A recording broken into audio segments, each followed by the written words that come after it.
Bestie కొత్త dress వేసుకుని ఎలా ఉంది అని అడిగింది. అదిరిపోయిందని చెప్పా. నిజానికి అది వేసుకుంటే సంతలో తప్పిపోయిన గంగిరెద్దులా ఉంది. నాకు జ్వరం వచ్చినా కడుపు నొప్పి వచ్చినా మా అమ్మ అనే మాట ఒక్కటే, ఆ ఫోన్ వాడటం తగ్గించు అన్ని తగ్గుతాయి. ప్రపంచంలో ఏ జబ్బుకైనా కారణం నా ఫోనే. అద్దంలో చూసుకుంటే ఐశ్వర్యరాయ్లా అనిపిస్తా, ఆధార్ కార్డు లో ఫోటో చూస్తే మాత్రం పోలీసులకి దొరకని మోస్ట్ వాంటెడ్ క్రిమినల్ లా ఉంటా.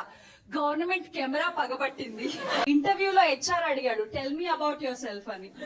నేను టెన్షన్ లో myself Hyderabad, I'm from bother అన్నా. ఉద్యోగం పోయింది. ఇలాంటివి మరిన్ని ఇంట్రెస్టింగ్ వీడియోల కోసం సబ్స్క్రైబ్, లైక్, షేర్ చేయండి మరియు కామెంట్ చేయండి. మీ సపోర్ట్ నాకు చాలా ముఖ్యం.